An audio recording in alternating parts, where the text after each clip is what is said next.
John Riel Casimero, nangangakong maging 4 Division World Champion sa susunod na taon. Naoya Inoue, interesado na kayang palagan siya. Babarum, agad nalungkot sa sinapit ni Naoya Inoue. Narito ang buong kwento.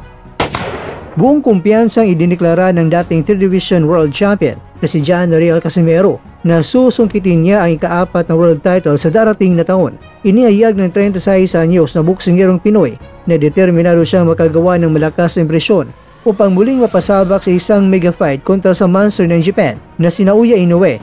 Matagal ko ng pangarap na makalaban si Naoya pero hindi ako nabibigyan ng pagkakataon. Ngayong taon paghahandaan ko ang magiging 4 Division World Champion. Yan ang matapang na pahayag ni Casimero habang nakasuot ng sunglasses. Itong si Casimero ay nakatakdang makipagsagupaan kay Kyunosuke Kameda, pinsan ng tanyag na Kameda Brothers at rank 7 sa Japanese Featherweight Division sa isang 10-round bout na may 58 kg weight limit. Gaganapin ang laban ngayong October 25 sa Bishkek Arena bilang tampok sa event na pinangungunahan ng dating 3 Division World Champion na si Koki Kameda. Matapos ang halos isang taong pahinga mula sa ring, handa na muli si Casimero na patunayan ang kanyang husay. Nauna nang nakaranas ang kontrobersiya ang tinaguriang problem child ng Japan nang siya ay naban noong nakarang taon dahil sa pagiging 600 grams na overweight sa nakatagdang laban sa Yokohama. Ngunit bumawi ito na talunin ng Amerikanong si Saul Sanchez sa unang round via technical knockout. Sa press conference, tiniyak ni Casimero na hindi magiging issue ang timbang sa laban kontra kay Kyunosuke. Easy fight lang ito, hindi ko lalabagin ang 58 kg na limit. Wika niya bilang tugon sa paalala ng kalaban na sundin ang patakaran. Bagaman sinabi ni Casimero na wala siyang interes kay Naoya Inoue pero hindi niya napigilang ihayag ang kanyang totoong damdamin. Kung makagawa ako ng impresibong knockout sa unang round o sa ikalawa, baka mapansin ako ni Naoya. Mapapanood naman ng libre mga kwento sa internet sa TV platform ng Abima ang buong laban na tiyak na subaybayan ng mga tagangan ng boxing sa buong mundo. Sa kasalukuyan, hawak ni Casimero ang record na 34 wins, 23 knockouts, 4 losses at meron siyang 1 draw. Habang ang kalaban naman na si Kyunosuke Kameda ay meron siyang 15 wins, 9 knockouts, 5 losses at meron siyang 2 draws. Nananatiling reigning super bantamweight world champion naman itong si Naoya Inoue na may perfectong record na 31 wins, 27 knockouts. Kaya't umaasa ang mga tagahanga na ang posibleng impresibong panalo ni Casimero ay magbubukas ang pinto para sa isang napakalaking sagupaan laban sa monster ng Japan. Para kay Casimero, ang October 25 ay hindi lamang pagbabalik sa ring, kundi isang hakbang patungo sa pagiging alamat ng 4 na dibisyon sa mundo ng boxing. Samantala, Babarum, ipinahayag ang kanyang pagkadismaya sa pagbagsak ni Naoya Inoue sa pound-for-pound rankings.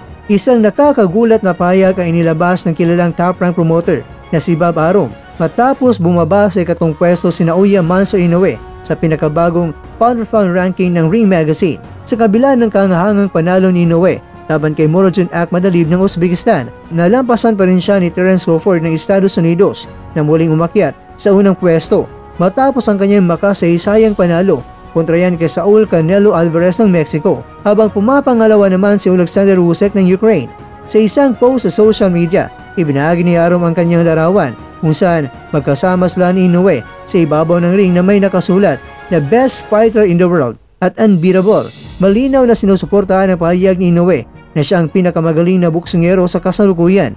At ayon sa ulat ng Seconds Out, tiniyak ni Arum na para sa kanya, walang duda na si Inoue ang pinakamahusay sa mundo, anuman ang timbang. Isang pahayag na tila patama sa desisyon ng Ring Magazine na ibinaba ang ranggo ng Japanese superstar.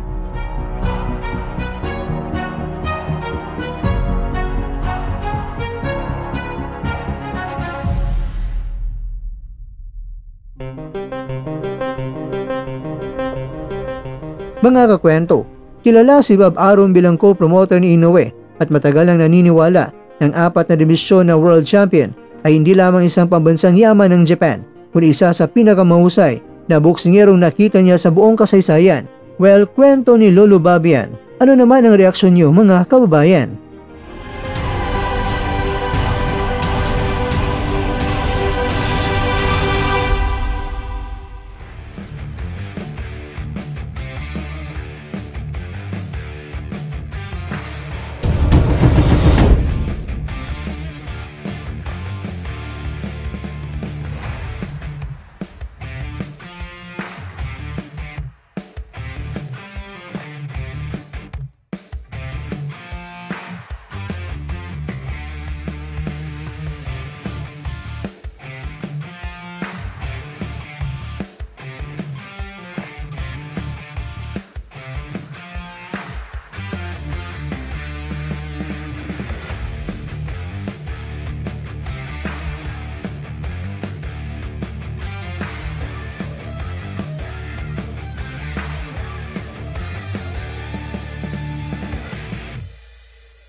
At dyan, nagtatapos ang ating kwento.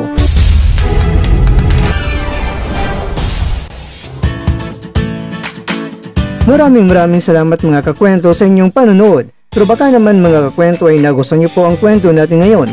Baka pwede niyo po akong mabigyan dyan ng like, subscribe at pa-click na rin sa bell button.